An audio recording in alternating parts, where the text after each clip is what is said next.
La justicia escrita es justicia secreta.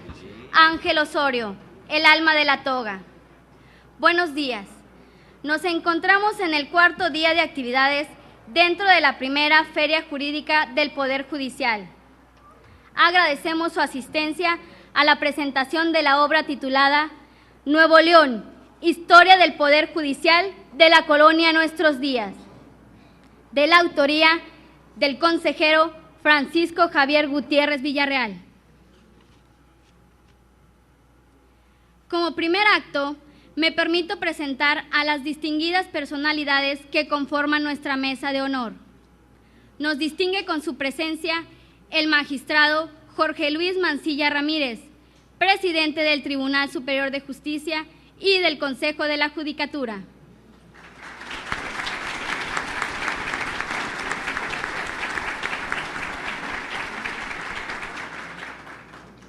El doctor Fernando Vázquez Alanís, presidente del Consejo Advita de la Sociedad Nuevo Leonesa de Historia, Geografía y Estadística, catedrático de Historia del Derecho y Régimen Federal Mexicano en la Facultad de Derecho de la Universidad Autónoma de Nuevo León. Finalmente, el autor de la obra que hoy se presenta, licenciado Francisco Javier Gutiérrez Villarreal, consejero de la Judicatura.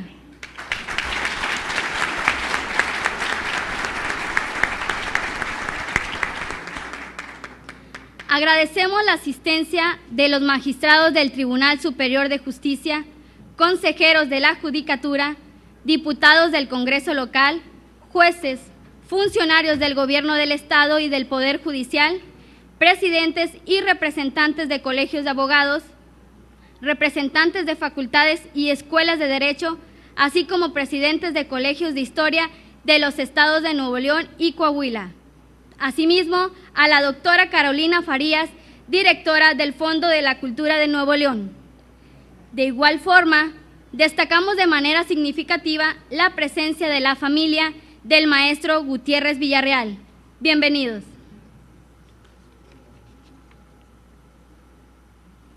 Antes de dar paso a la presentación del libro, me permitiré aportar algunos datos curriculares del autor. El licenciado Gutiérrez Villarreal es egresado de la Facultad de Derecho y Ciencias Sociales, hoy Facultad de Derecho de la Universidad Autónoma de Nuevo León, generación 1954-1959. En el rubro profesional es abogado postulado, miembro fundador del Colegio de Abogados de Monterrey. Ha fungido como vicepresidente de la Federación Nacional de Colegios, Barras y Asociaciones de Abogados de la República Mexicana. También, entre otras muchas actividades, en el rubro de la postulancia. En el ámbito académico, el maestro Gutiérrez Villarreal ha impartido cátedras en la Facultad de Derecho de la Universidad Autónoma de Nuevo León y en la división del Instituto Tecnológico de Estudios Superiores de Monterrey, impartiendo materias de Introducción al Estudio del Derecho, Derecho Romano, Teoría General del Estado y Derecho Constitucional. En el área pública fue diputado federal de la 49ª legislatura del Congreso de la Unión, presidente de la Comisión de Desarrollo Industrial de la Cámara de Diputados del Congreso de la Unión, representante de la Cámara de Diputados de la 16ª Reunión Interparlamentaria de México-Estados Unidos en Atlanta, Georgia. En el rubro judicial, laboró como actuario en el Juzgado Segundo Menor Letrado, también como magistrado del Tribunal Estatal Electoral de Nuevo León. Actualmente, desde el año 2009, como consejero de la Judicatura. Escribir no es tarea fácil, hay quien incluso la considera un arte. Por lo tanto, la obra que nos ocupa representa un punto de partida para conocer el origen y desarrollo histórico-político de uno de los poderes que, sumado a otros, constituyen el Estado. Sin más preámbulo, cedo la palabra al magistrado Jorge Luis Mancilla Ramírez, quien participará como uno de los presentadores de tan valiosa obra.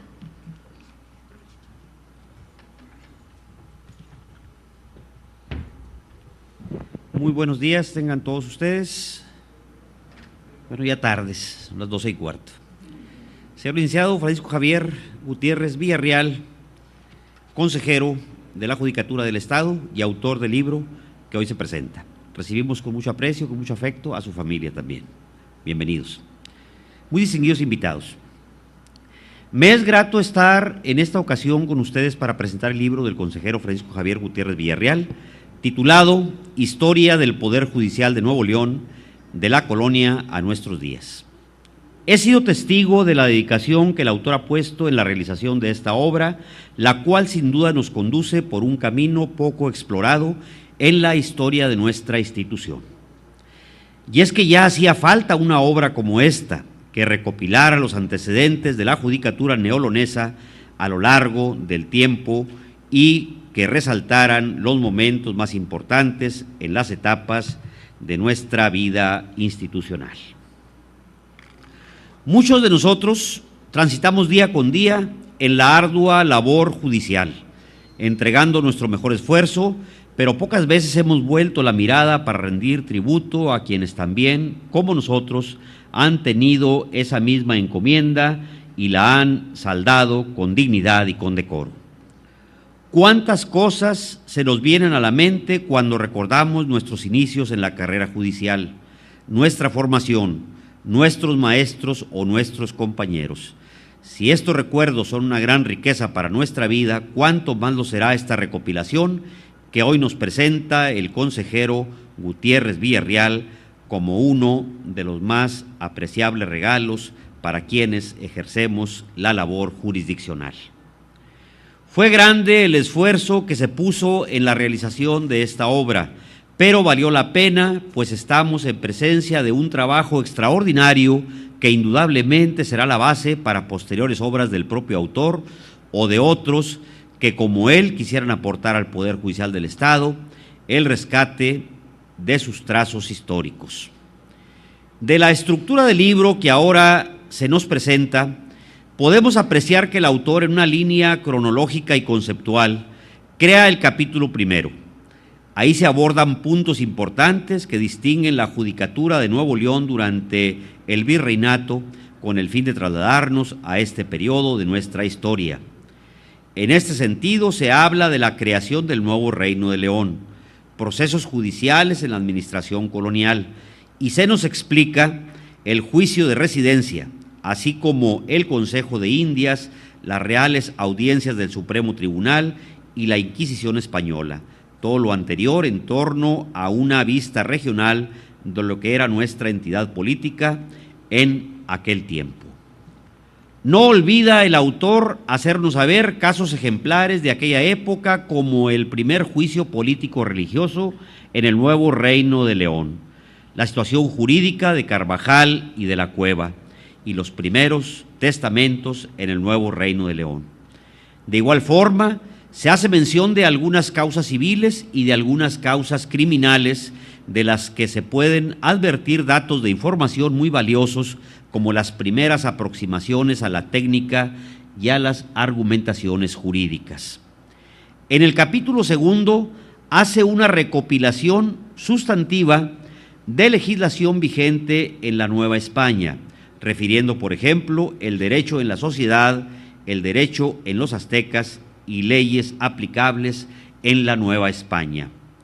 Junto con lo anterior se hace una antología orgánica del sistema azteca, donde destaca la integración de una Corte Suprema bajo la calidad de órgano encargado de analizar y de resolver todos los asuntos de trascendencia. Un aspecto importante de este sistema es que los acusados en aquella época, en el juicio necesariamente, como hoy, deberían de encontrarse asesorados por un abogado. En esa relación histórica se llega a la época colonial, donde entre otras figuras sobresale la recusación y sobresale la apelación, que siguen siendo parte del sistema jurídico mexicano vigente. Esto solo por señalar unos cuantos de los muchos puntos tratados por este apartado del libro. El capítulo tercero tiene como propósito los albores de una nueva independencia, y en el contexto de la judicatura hace puntual precisión del movimiento de independencia nacional, Fruto de la enunciada lucha fue la llegada de la Carta Constitucional del año de 1824, la cual es el origen del gobierno republicano que ahora forma parte de nuestra existencia política. Ubicado en un plano local, en torno al periodo independiente, en el capítulo 4 encontramos los antecedentes de la independencia en el nuevo Reino de León, señalando personajes claves en nuestra historia como Fray Servando Teresa de Mier y Bernardo Gutiérrez de Lara. Refiere asimismo la promulgación de la primera Constitución Política local del año de 1825, que nos constituyó como Estado libre y soberano, dando pie a los hechos institucionales que se derivaron tanto en el plano general como en el Poder Judicial. Así también se señala el sistema de designación de magistrados de aquella época, el cual se realizaba a través de una elección, resultando ganador el que tuviera la mayoría de votos. Como tema especial se hace una mención al primer presidente del Supremo Tribunal de Justicia del Estado de Nuevo León, licenciado don José Alejandro Ramón de Treviño y Gutiérrez, de quien se afirma que se distinguió por el amor a la enseñanza del derecho y su pasión por impartir justicia, ya en su rango de funcionario judicial. El capítulo 5 se examinan dos textos fundamentales en la historia jurídico-política de nuestro Estado. El primero de ellos involucra al sistema orgánico de la nación, el segundo a la Constitución Política Libre y Soberana de este Estado del año de 1849, que reforma la Constitución del año de 1825 y con ello hace reflejo de los cambios que ésta produce, así como de los actores políticos de mitad del siglo XIX. Lo mismo sucede en el capítulo 6 con la Constitución Federal de 1857, la cual influyó en la Constitución de Nuevo León, también del mismo año, y la de 1874, en lo tocante a la obligación de impartir justicia y la elección de magistrados, así como a los nuevos personajes de este tiempo, resaltando don Mariano Escobedo y don Francisco Naranjo, así como la entrada de Porfirio Díaz a la vida política de nuestra nación. El capítulo 7, el autor lo consideró el indicado para hablarnos de la conexión existente entre el juicio constitucional con la judicatura estatal. En el capítulo 8, por su parte, se ocupa de la formación de la actual Constitución mexicana de 1917, con sus promotores a nivel federal y local, haciendo mención de la composición orgánica resultante de esta Carta Magna. En el caso de Nuevo León se menciona que en este año se promulgó un catálogo normativo interno de mayor jerarquía que reconoció al Poder Judicial como uno de los hilos conductores del Estado de Derecho democrático y social. En el capítulo 9, 10 y 11 se hace una selección de los factores más importantes de la Judicatura de Nuevo León. El primero se refiere a los jueces estatales y sus circunstancias en el paso del tiempo. El segundo estudia la historia genérica de los colegios de abogados y de las universidades que sustentan la renovación del espíritu en la impartición de justicia en todos sus componentes. Y por último, se realiza una recopilación gráfica de las sedes del Poder Judicial, haciéndose alusión a su infraestructura interna que debe ser considerada como un referente de nuestro pasado. Como vemos, es muy vasto y notable el trabajo del consejero Gutiérrez Villarreal, por el cual el día de hoy le externamos nuestro agradecimiento. Señor consejero Francisco Javier Gutiérrez Villarreal, en nombre del Poder Judicial del Estado de Nuevo León, le doy las gracias por brindarnos este regalo histórico, que es desde ahora una pieza que enriquecerá el acervo bibliográfico de nuestra institución y del foro. A todos ustedes los invito a descubrir las vivencias de esta obra, pues será de beneficio para cada uno de nosotros. Sinceramente le deseo mucho éxito en la difusión de esta importante obra. Muchas felicidades a usted y muchas felicidades a su apreciable y distinguida familia. Enhorabuena, señor.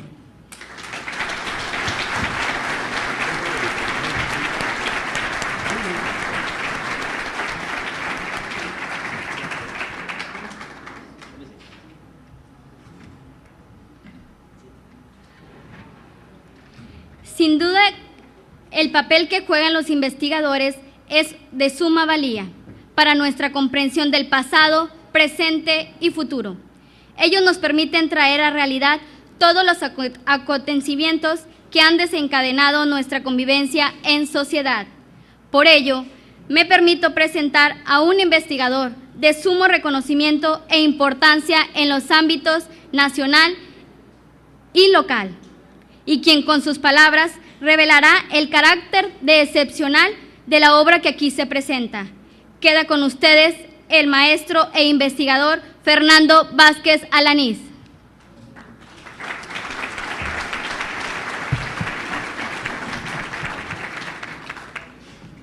Señor licenciado Jorge Luis Mancillas Hernández, presidente del Tribunal Superior de Justicia del Estado, distinguido amigo, autor de esta obra, licenciado Francisco Javier Gutiérrez Villarreal, miembro del Consejo de la Judicatura del Estado, miembros de los colegios de abogados y organizaciones académicas, científicas, sociales de Nuevo León, muy distinguidos miembros del foro, abogados, miembros de este Tribunal Superior de Justicia. Señoras y señores, esta obra que se presenta hoy llena un gran vacío en la bibliografía sobre Nuevo León. Existe un libro sobre el Poder Ejecutivo escrito hace unos años por el maestro Israel Cavazos y un grupo de investigadores. Existe otro sobre el Poder Legislativo escrito por Pedro R. Nava hace aproximadamente 40 años. Pero sobre el Poder Judicial del Estado de Nuevo León no existe más que una recopilación de jueces y datos hecha por don Ricardo Covarrubias en el año de 1969, y fuera de ahí, de una manera integral y completa, hacía falta un libro como este, en donde doy el primer dato práctico de los editores de este libro, que ponen un gran edificio en su pasta, lo que nos representa la grandeza que quiere decir trabajo hacia donde más se hace más grande de lo que se habla.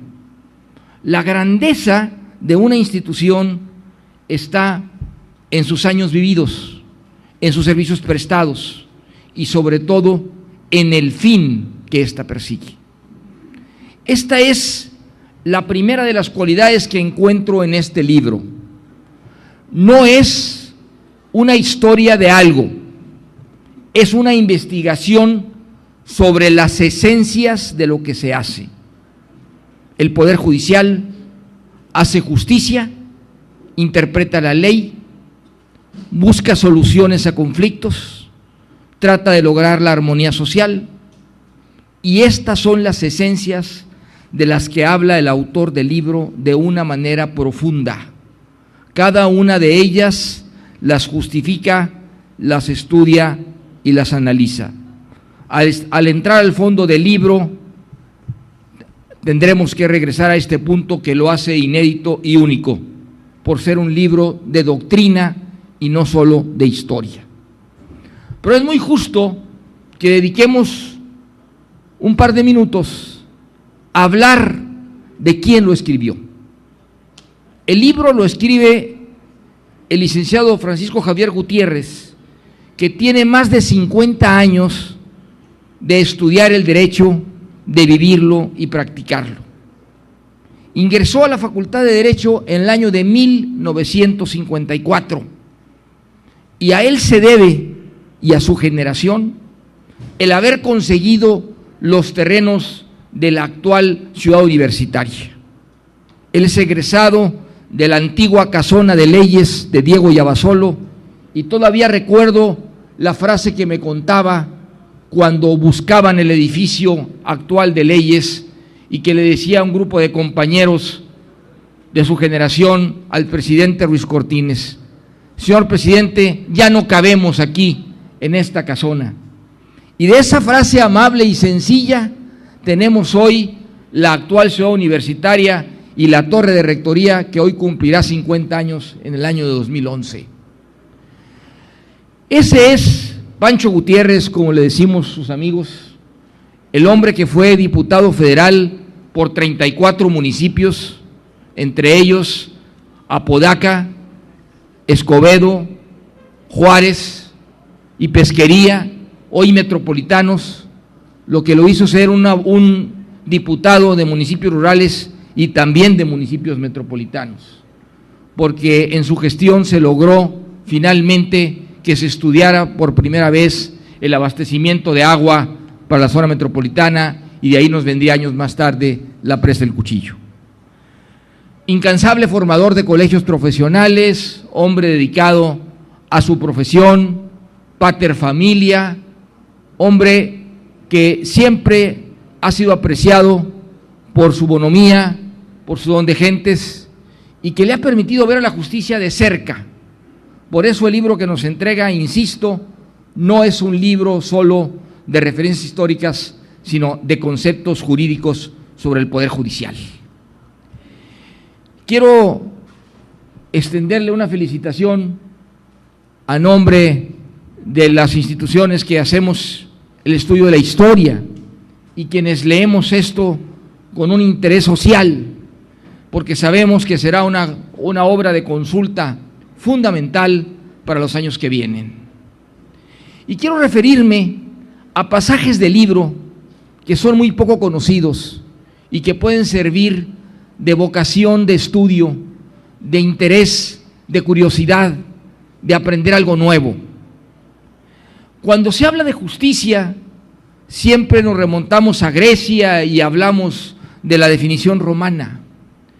Pero en el caso de Nuevo León, vivimos nosotros todos la crudeza de la justicia de manera arbitraria que se tuvo que vivir en tiempos de la colonia. El juicio a Luis Carvajal, que aquí se trata con detenimiento, fue quien abolló o detuvo una grandeza esperada y que finalmente terminó en algo muy trágico y triste de destrozar el famoso cuadro magnánimo de Carvajal. Y fue también un juicio el que lo hizo. Pero generalmente la concepción de la justicia nace como todo, como algo que nos viene de antiguo, una justicia que era patrimonialista y que pertenecía al rey de España, y que gracias a nuestras luchas patrióticas, esa justicia se convirtió en un derecho, en un atributo y una cualidad que tenemos los mexicanos.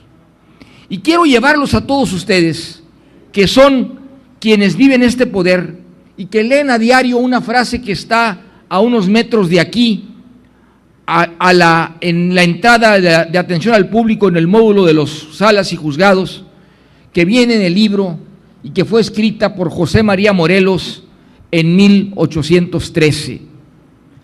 Ganamos con la independencia que haya un tribunal que nos escuche y que nos resuelva en justicia nuestros problemas.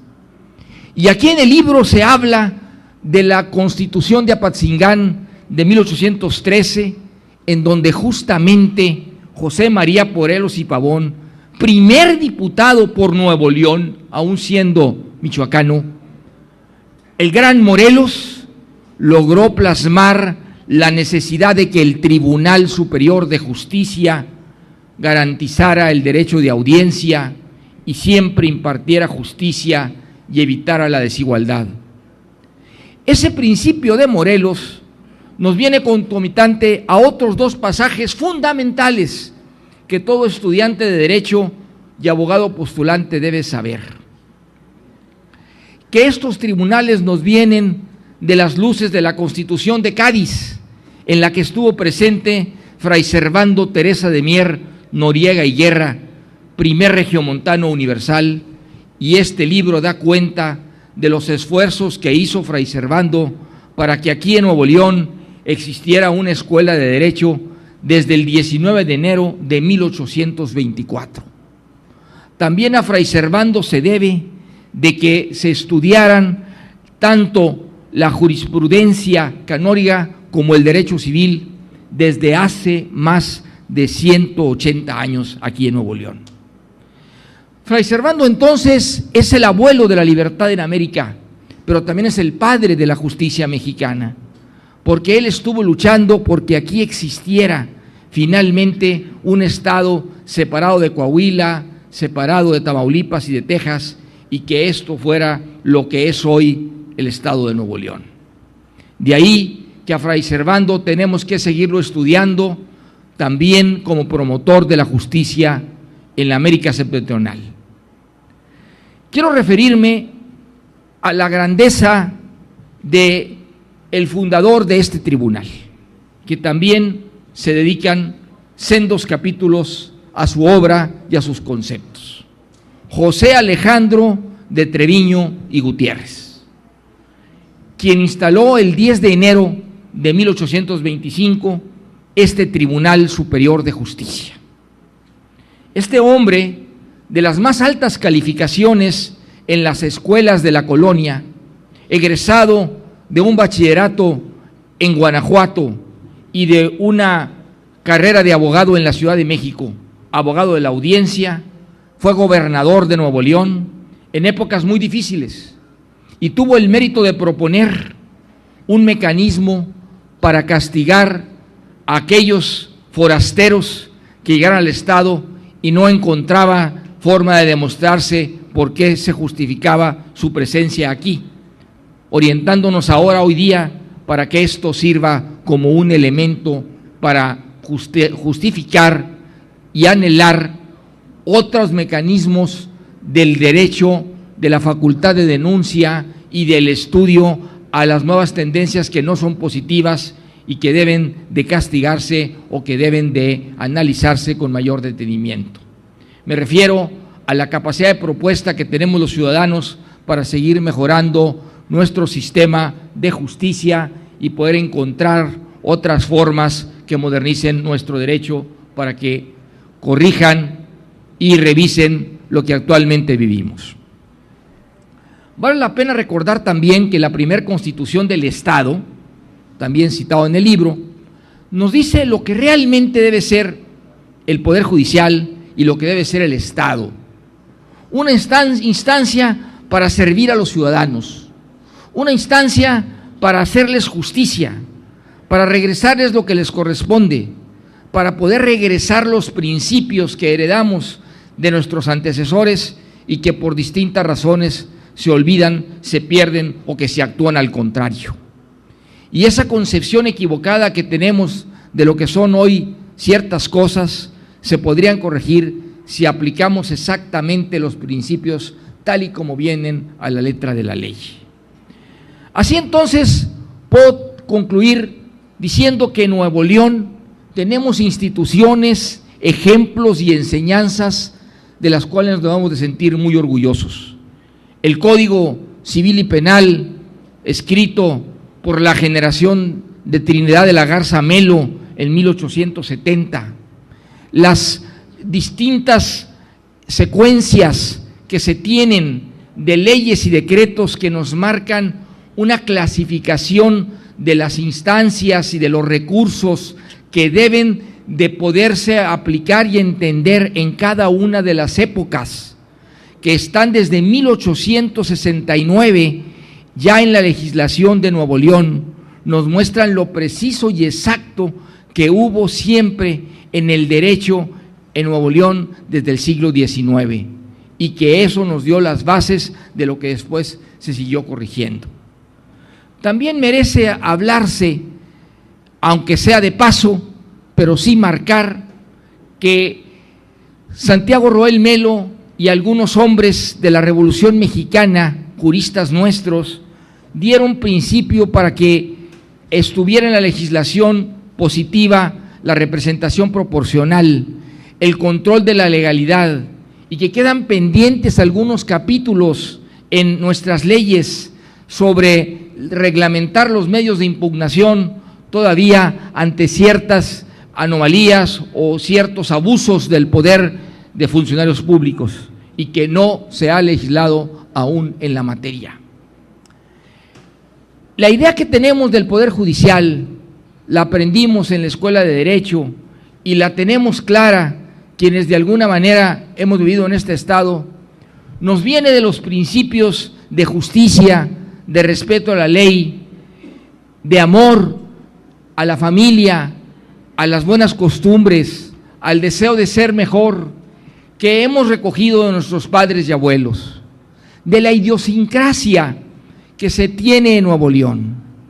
Por eso el autor del libro subraya varias veces que aquí los jueces siempre se eligieron popularmente, porque el problema de la justicia siempre fue llevado a la mesa familiar. Aquí se comía a las 12 del día y había mecedoras a la afuera de las casas y se le reprendía al hijo menor para que cumpliera bien sus tareas y sus acciones. Ese sentido de la justicia lo recogemos de la historia de este estado, en donde el ahorro, la dedicación, el trabajo, la iniciativa nos ha hecho grandes y motores de México. Por eso entonces ahora, ante los momentos difíciles que vivimos y con estas nuevas publicaciones que tenemos, debemos volver los ojos a los principios y a los valores de Nuevo León que han hecho a este Poder Judicial un poder lleno de grandeza, de dignidad y de trabajo. Conocimos nosotros 3 salas, ahora son 15. Conocimos menos de 10 juzgados, ahora son más de 100. Conocimos un saloncito rojo en el Palacio de Gobierno donde nos reuníamos cada 1 de agosto para ir a los informes, y ahora es un poder judicial cibernético, moderno y actualizado. Es el paso de los nuevoleoneses, el paso acelerado, el paso visto hacia adelante, el paso hacia el progreso, el paso a la grandeza. ¿Cómo no recordar aquí a los maestros como Marco Antonio Leija o Benito Morales o Enrique B. Garza, que hicieron realmente a este Poder Judicial un poder firme, fuerte, amplio, en donde todos tuvimos cabida y tuvimos un escritorio para aprender las primeras lecciones de derecho?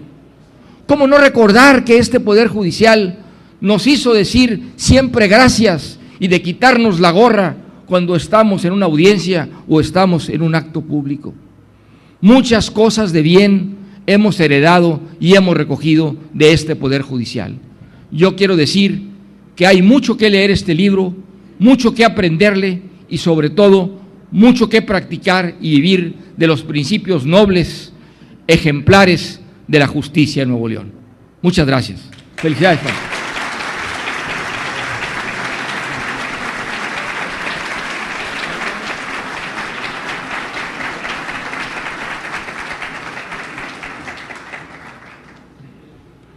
Este evento no puede concluir sin otorgar el derecho de la palabra y merecido reconocimiento a quien con su esfuerzo y dedicación nos lleva a conocer y a descubrir los orígenes de nuestro querido Poder Judicial. Sin más introducción, cedo la palabra al maestro Francisco Javier Gutiérrez Villarreal.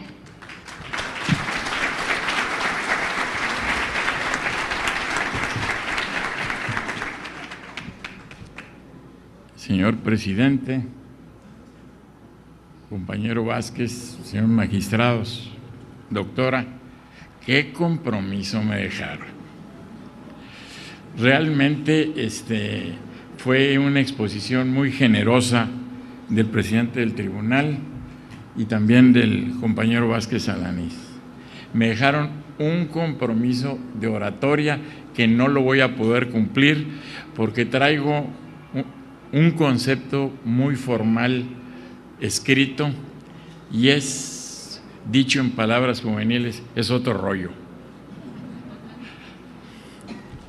Estimados miembros del Presidium, distinguidos magistrados, magistradas, doctora Carolina Farías, mi familia,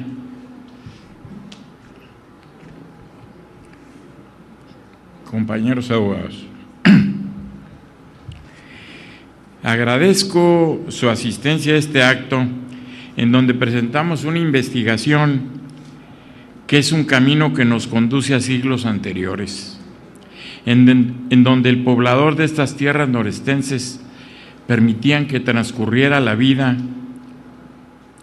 no ajena a las incomodidades climáticas, a la lucha contra los naturales y a la lejanía de la capital de la Nueva España. En esa época existía un Estado que ejercía el poder de juzgador y, aunque rudimentario su derecho, el rey de España por delegación juzgaba. La historia del Poder Judicial de Nuevo León tenía que escribirse, merecía que se escribiera, por el alto significado que ha tenido para la sociedad. Descorrer el velo que los años imponen a los hechos tiene mucha importancia, porque nos permite conocer la organización del Estado, la vida del hombre en sociedad, sus problemas con la ley y la impartición de justicia. Juzgar, aquí hay muchos jueces y magistrados. Ellos y los abogados postulantes sabemos que es una gran responsabilidad, por lo que impartir justicia permite lograr un equilibrio de vida comunitaria. Para lograrlo, se debe evitar la influencia de la amistad, los intereses de amigos, las presiones para cumplir bien. Por el Poder Judicial decidí dedicarme a investigar este tema para rendir un homenaje a los juzgadores de toda la historia de Nuevo León. Y los que aquí están como juzgadores representan a los que han sido juzgadores en casi 400 años. Puedo afirmar, por los más de 50 años que tengo en el ejercicio de la profesión, que los juzgadores son más los buenos, los eficientes, los honestos funcionarios judiciales que aquellos que han abdicado del cumplimiento de su obligación. En la época colonial hubo procesos judiciales, como ya he mencionado, de Carvajal y de la Cueva, que por testigos de oídas lo juzgaron, estuvo en la cárcel. A su hermana le aplicaron el tormento y la quemaron en la hoguera. Esta era la justicia de la Inquisición. Posteriormente, al ver este tipo de injusticias, los reyes de España crean las leyes de Indias y había 350 o 400 proyectos de leyes de Indias. Se recopilaron en varias ocasiones y en 1670 volvieron a hacer un nuevo conjunto de leyes de Indias para aplicarlas desde América del Norte hasta América del Sur. Por ello, después de 300 años, viene la lucha de la independencia de México, porque los reyes de España abdicaron a defender España y abdicaron para defender a México y a las colonias, y el rey Fernando VII abdicó a favor de Napoleón y su hermano, y entonces en México dijeron, en la Nueva España no podemos ser miembros de otro imperio, somos miembros del Imperio Español y si este ya no existe, vámonos a la independencia de México. Y así surgieron Miguel Hidalgo y los que ustedes ya conocen, y en Nuevo León el hombre que convirtió sus palabras en fusil y que tuvo balazos más certeros que muchas espadas y que muchas balas, que fue Fray Servando Teresa de Mier, Noriega y Guerra. Se logra la independencia y es el Poder Judicial de la Federación en 1824 que crea una Corte Suprema.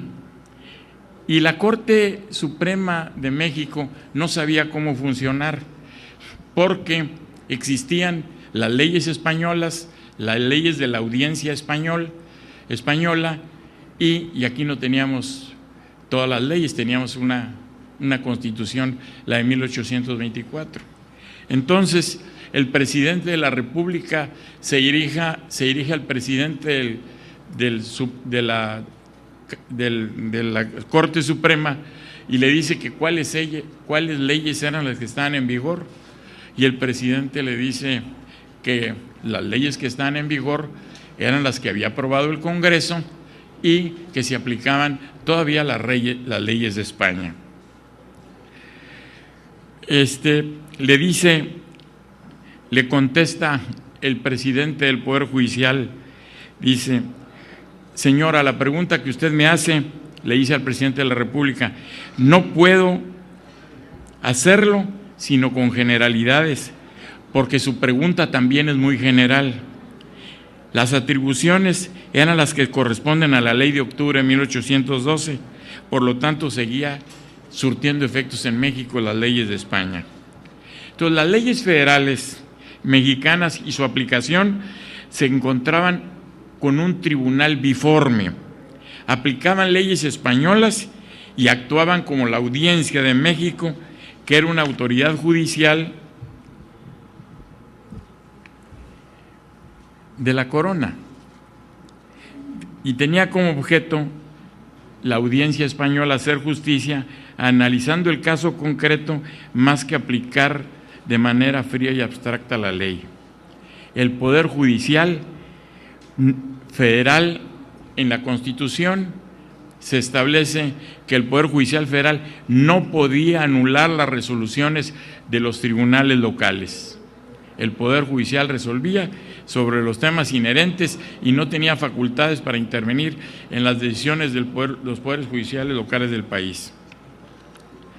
La Constitución de Nuevo León de 1825 sigue a la federal y es lo que mencionó el doctor Vázquez Alanís. El objeto fundamental de la Constitución dice los ciudadanos se juntan en un Estado y crean una ley para que el Estado proteja a la sociedad. Ese era el objeto fundamental, proteger a la sociedad y vivir en paz y en tranquilidad. Los magistrados del tribunal se elegían cada año. Se renovaba una sala de manera que en cada trienio quedaba renovada por votos, la elección de todos y cada uno de los magistrados siendo la misma forma prescrita para elegir gobernador y vicegobernador. Porque había gobernador y vicegobernador. El gobernador era el que tenía más votos y el vicegobernador el que le seguían los votos. La ley constitucional establecía la potestad de aplicar leyes en causas civiles y criminales, que era exclusiva de los tribunales. Existía la recusación del juez, no podía haber más de 3 instancias y otras sentencias, y la ley especificaría cuál era la que iba a ser ejecutoria. En materia civil no se instruía demanda judicial sin haber intentado la conciliación. Si no había conciliación previa, no podía transcurrir la demanda en materia civil.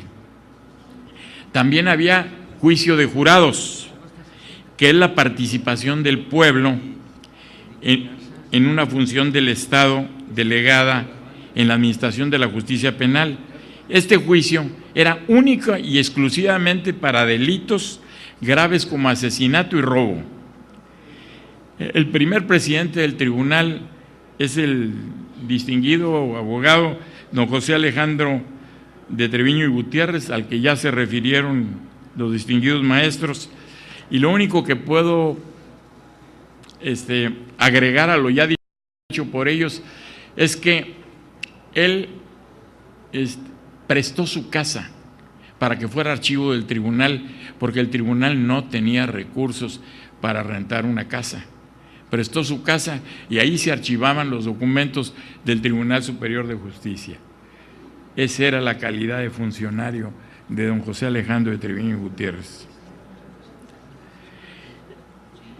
En la Constitución de 1857, pues todos sabemos que hubo una división conceptual, porque conservadores, liberales, forma de gobierno, y la lucha era cómo se mejoraba la sociedad o cómo la ley servía a la mayoría de las personas. Entonces, eso agravó las diferencias, porque un grupo quería seguir la vida del virreinato, queremos seguir viviendo conforme a la colonia, y el otro grupo decía, queremos vivir con justicia, pero para la mayoría de las personas. En tal virtud, el país se dividió, pero hubo unos brillantes y distinguidos diputados que eran abogados que crearon la Constitución del 57 y Nuevo León también tuvo la suya adecuada a dicha Constitución. Uno de los grandes méritos de las constituciones del 47 y del 57 fue que se permitió el juicio de amparo. El juicio de amparo, debido a un distinguido yucateco, decía que la ley protegía a todos los ciudadanos y que si había arbitrariedad del Poder Legislativo o del Poder Ejecutivo, el juez federal tenía la obligación de amparar contra las arbitrariedades del otro poder. Y así nació el juicio de amparo, que permitió que se conozca como una institución mexicana de gran trayectoria mundial. La primera sentencia de juicio de amparo, lo voy a citar nada más por curiosidad, la emitió un juez de San Luis Potosí. No había ley de amparo, nomás decía la ley, las leyes federales, decía la Constitución, protegerán al ciudadano contra las arbitrariedades de los otros poderes. Entonces, un ciudadano de San Luis Potosí, enojado con el gobernador lo quiso lanzar fuera del estado, excluirlo de San Luis Potosí. Él fue con un juez federal y se amparó. Resulta que no estaba el juez, estaba nada más un secretario de esos secretarios de juzgados estudiosos, respetuosos de la ley, que tenía que resolver, y decretó una sentencia de amparo y obligó al gobernador de San Luis a que no molestara a ese ciudadano, ya que la justicia federal lo protegía. Esa sentencia de un modesto secretario es la base fundamental histórica para justificar la primera sentencia de amparo, y es lo que justifica la importancia de nuestra institución de amparo. El Poder Judicial en la historia de Nuevo León es parte fundamental de la vida moderna del Estado, porque este poder tiene grave responsabilidad de otorgar justicia, es independiente de cualquier decisión de coyuntura que pretende intervenir en sus decisiones judiciales. En el archivo del Tribunal Superior de Justicia se encuentra el acta que ya mencionó el doctor Vázquez Alanís, del primer Tribunal Superior, el acta de la instalación del primer Tribunal Superior de Justicia, y en aquel tiempo se hacían las cosas con mucho bombo.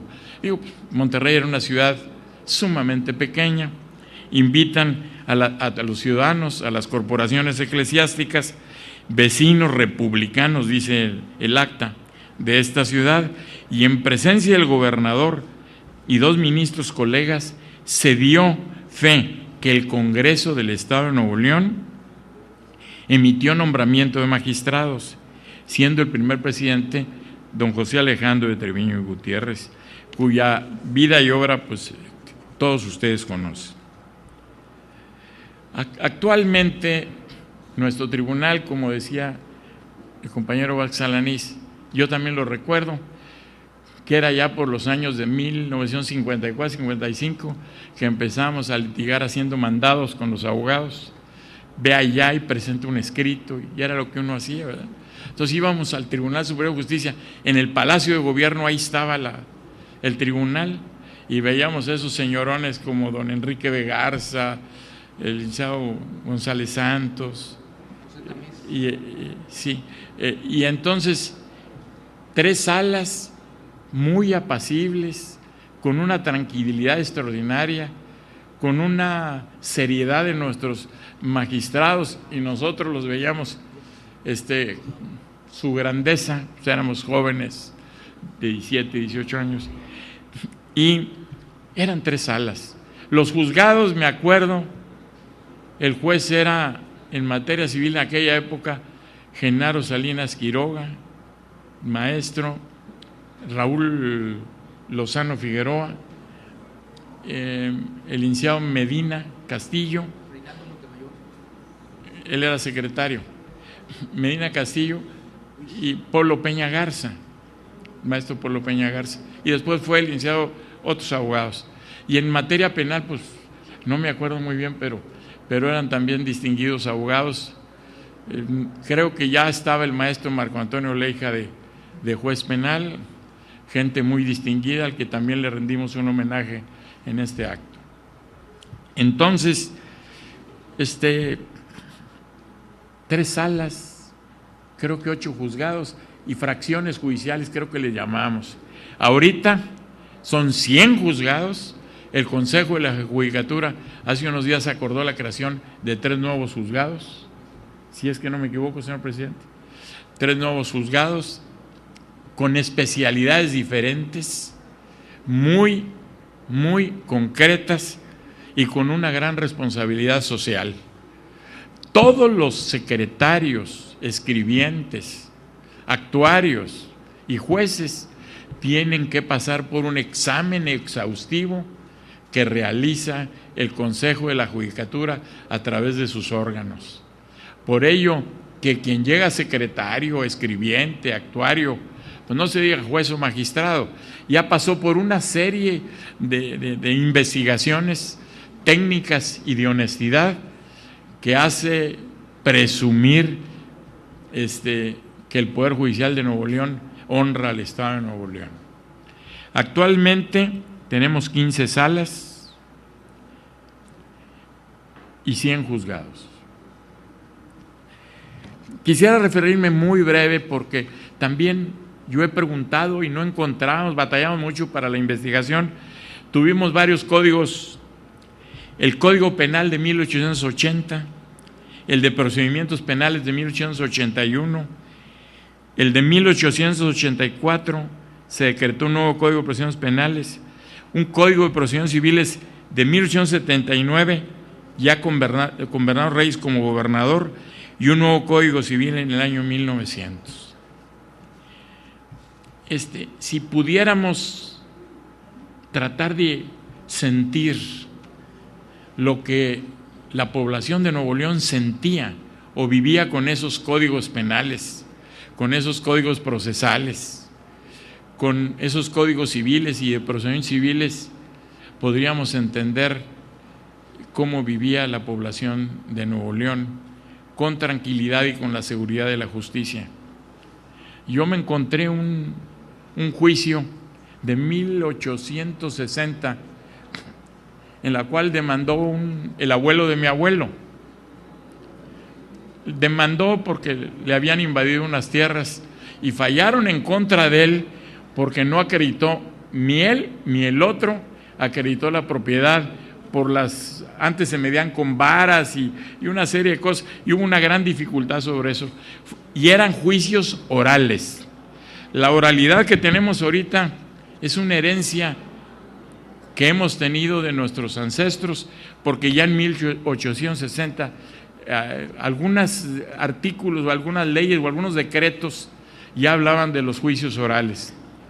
Uno de los gobernadores que intervino bastante, y hay que reconocerlo, en una época álgida, en 1857 y otros años, fue Santiago Vidaurri, que se preocupó mucho por la aplicación de la justicia y en realidad, según datos históricos, sirvió mucho la actividad de Santiago Vidaurri para apoyar a los jueces. Ya sabemos que los alcaldes de los pueblos eran jueces y realizaban funciones judiciales desde la época de la colonia, pero tenían su importancia por los temas que discutían, pues no había muchos abogados, porque para ser abogado en 1820, ¿qué? 19 o 15 o 20, había que estudiar, no sé si en Guadalajara o en México. En Guadalajara, en México, porque aquí no había escuela de leyes, ni nadie enseñaba derecho. Fue Fray Servando Teresa de Mier, como bien lo dicen los maestros, quien con un decreto que, siendo diputado en 1823, logró que el Congreso de la Unión decretara la facultad para enseñar derecho canónico y civil en cada uno de los estados de la República. Entonces, uno de los padres, como bien lo dijo el doctor Vázquez, de la enseñanza del derecho fue el distinguido Fray Servando Teresa de Mier Noriega y Guerra, y su seguidor y amigo, don Alejandro de Treviño y Gutiérrez, quien murió con suma modestia, porque él nunca se enriqueció, no obstante que fue gobernador interino. Un dato anecdótico que podríamos mencionar, que en los libros de la historia pudimos checar, fue que hubo un momento en la historia de Nuevo León, por la pobreza de su erario, todos los magistrados y jueces le renunciaron al gobernador porque tenían varios meses de no pagarles el sueldo. Entonces, ¿qué era Nuevo León? Un estado modesto, pobre, que no tenía recursos suficientes para implementar la justicia como se deseaba. Quisiera comentar el tema siguiente. Antes la elección de gobernador y magistrados y jueces era por planilla. Preguntándole al maestro Marco Antonio Leija y a su hija Toñita si había alguna constancia que el maestro Leija tuviera, nos sorprendió. El maestro Leija nos presentó, no sé si se pueda presentar aquí, nos presentó 2 planillas, una del licenciado Raúl Rangel Frías, donde él viene como gobernador, y 3 candidatos a magistrados, y los jueces, pero en aquel tiempo decían los jueces de primera sección, creo que era la primera sección, que era Monterrey, y los de segunda sección, que era fuera de Monterrey. Entonces, ahí está la planilla donde el maestro exgobernador Raúl Rangel Frías presenta una planilla judicial con el gobernador Raúl Rangel Frías, y eso fue por el año de 1955. Posteriormente, bueno, ahí verán que ahí está el maestro Marco Antonio Leija, ¿verdad? Marco Antonio era del segundo sector, no sé dónde estaba el maestro, pero estaba fuera de Monterrey. Posteriormente, hay la otra planilla, la del licenciado Olivas, que es la última elección de gobernador y jueces en planilla. Ahí ven a Olivas y a los magistrados, maestro Polo Peña Garza, Enrique B. Garza y el maestro José González Santos. Y los jueces, que se ven muy jóvenes, pues eran hace muchos años.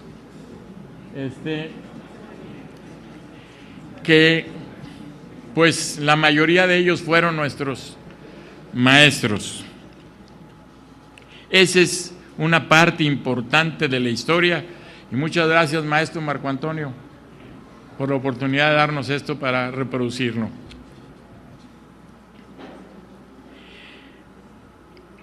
Abogado significa la persona que defiende los intereses de otros en un conflicto procesal y asesora sobre su especialidad a su cliente. Carlos V autorizó el ejercicio de la profesión de los abogados en la Nueva España, y posteriormente en la Real y Pontificia Universidad de México se estableció la carrera de Derecho. Los abogados en México desde el siglo XVIII se han organizado y su objeto ha sido apoyar y prestigiar a la profesión. Carlos III de España permitió la existencia de colegios de abogados en México, y así nació el Ilustre y Real Colegio de Abogados de México. Aquí en Nuevo León, el colegio más antiguo es el Colegio de Abogados de Nuevo León, que precisamente lo fundó el maestro José Alejandro de Treviño y Gutiérrez.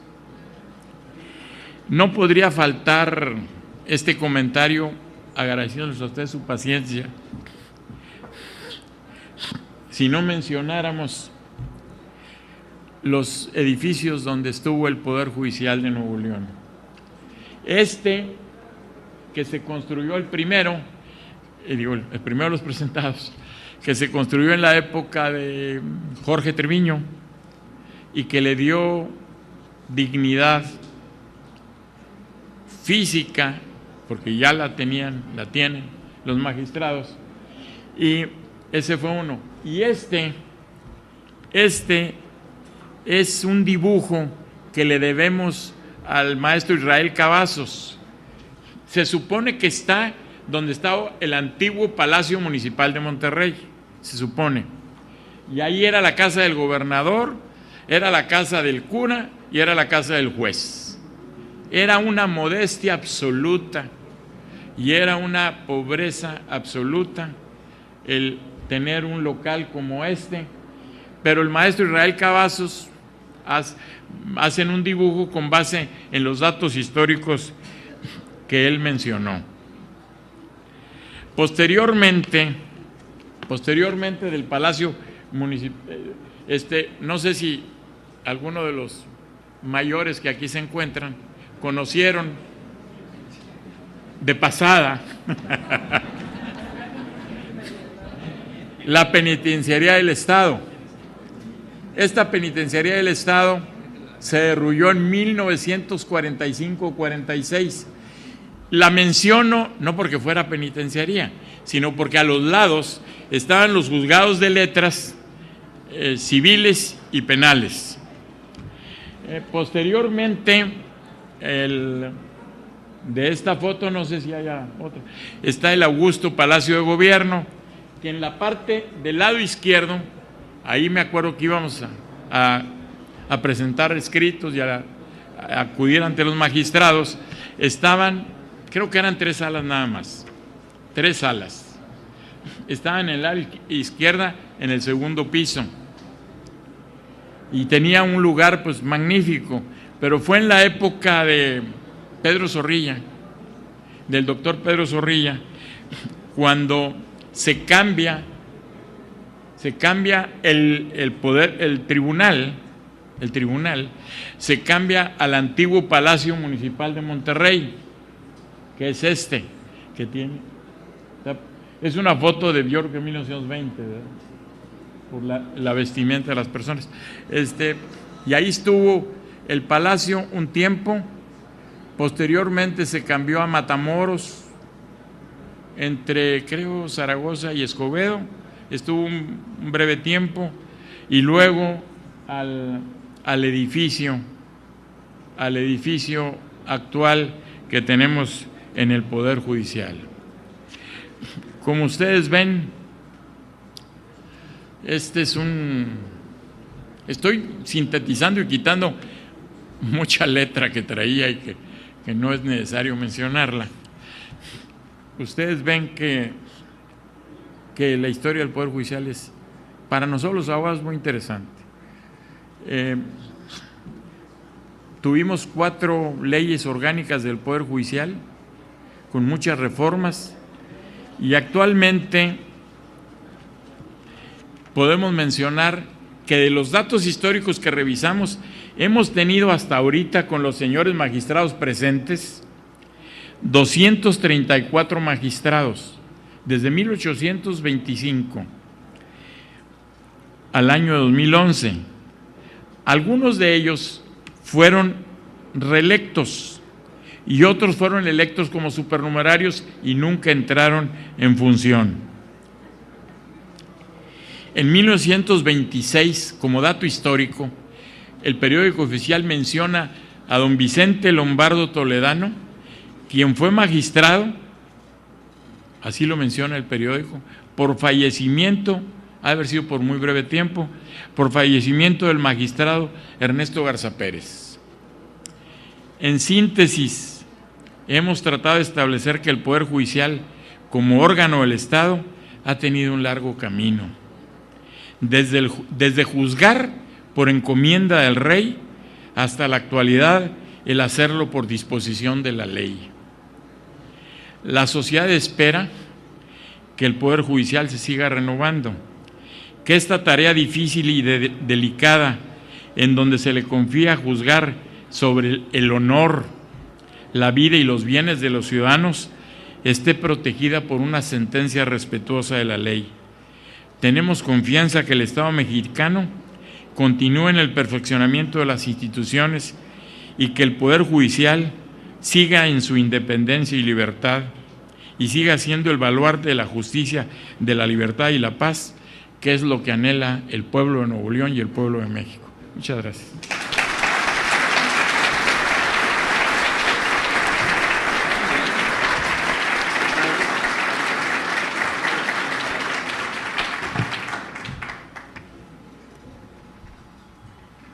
con la exposición del licenciado Francisco Javier Gutiérrez Villarreal, damos por concluido nuestro evento, agradeciendo su asistencia al